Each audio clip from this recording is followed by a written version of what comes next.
اسلامی سال کے مہینوں میں تقریباً ہر مہینے کو اپنی ایک منفرد پہچان اور خاص فضیلت حاصل ہے، مگر ماہ ربیع الاول کو ایک خاص قسم کا امتیاز حاصل ہوا۔ یہ وہ مبارک مہینہ ہے جس میں کائنات کی سب سے بڑی نعمت، سب سے روشن چراغ، سب سے عظیم ہستی، امام الانبیاء حضرت محمد مصطفیٰ صلی اللہ علیہ وآلہ وسلم اس دنیا میں جلوہ گر ہوئے۔ گویا یہ مہینہ پوری انسانیت کے لیے رحمت و ہدایت کے ایک نئے باب کا آغاز ہے۔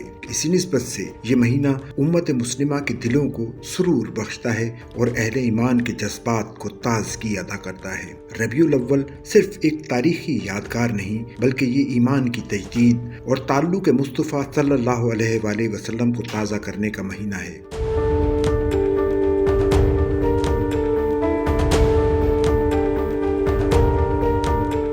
اس مہینے کی حقیقی روح یہ ہے کہ ہم سیرت طیبہ کو اپنے ظاہر و باطن کا نقشہ بنائیں، اپنے گھروں اور معاشروں کو آپ صلی اللہ علیہ وآلہ وسلم کی سنتوں سے منور کریں اور اپنی محفلوں کو ذکر مصطفیٰ صلی اللہ علیہ وآلہ وسلم سے معطر کریں۔ ربیع الاول اسلامی سال کا تیسرا قمری مہینہ ہے۔ ربیع عربی میں موسم بہار کو کہا جاتا ہے اور اول کے معنی ہے پہلا، تو ربیع الاول کے معنی ہوئے پہلا موسم بہار۔ موسم بہار دو زمانوں پر مشتمل ہوتا ہے، ایک تو اس کا ابتدائی زمانہ جس میں کلیاں اور پھول کھلتے ہیں، اور دوسرا وہ زمانہ جب پھل پک جاتے ہیں۔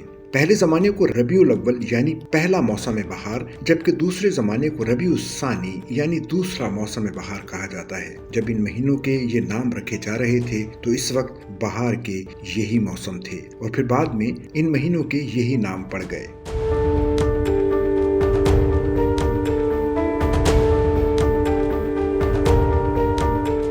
اس مہینے میں سرور دو عالم حضور اقدس جناب محمد رسول اللہ صلی اللہ علیہ وآلہ وسلم دنیا میں تشریف لائے، اور یہ مقام کسی اور مہینے کو حاصل نہیں۔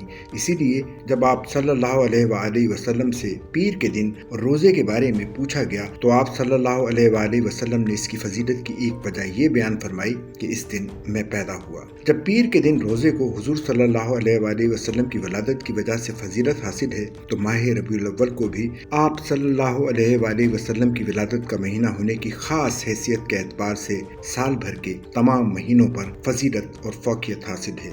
نبی کریم صلی اللہ علیہ وآلہ وسلم کا ذکر مبارک انسان کی عظیم ترین سعادت ہے، اور اس روئے زمین پر کسی بھی ہستی کا تذکرہ اتنا باعث اجر و ثواب، اتنا باعث خیر و برکت نہیں ہو سکتا جتنا سرور کائنات حضرت محمد مصطفیٰ صلی اللہ علیہ وآلہ وسلم کا تذکرہ ہو سکتا ہے۔ ہم نے سرکار دو عالم صلی اللہ علیہ وآلہ وسلم کا ذکر مبارک صرف ایک مہینے یعنی ربیع الاول کے ساتھ خاص کر دیا ہے، اور ربیع الاول کے بھی صرف ایک دن، اور ایک دن میں بھی صرف چند گھنٹے۔ نبی کریم صلی اللہ علیہ وآلہ وسلم کا ذکر کر کے ہم یہ سمجھتے ہیں کہ ہم نے نبی کریم صلی اللہ علیہ وآلہ وسلم کا حق ادا کر دیا ہے۔ یہ حضور اقدس کی سیرت طیبہ کے ساتھ اتنا بڑا ظلم ہے کہ اس سے بڑا ظلم سیرت طیبہ کے ساتھ کوئی اور نہیں ہو سکتا۔ بات در حقیقت یہ تھی کہ رسم مظاہرہ کرنا صحابہ کرام کی عادت نہ تھی، وہ اس کی روح کو اپنائے ہوئے تھے۔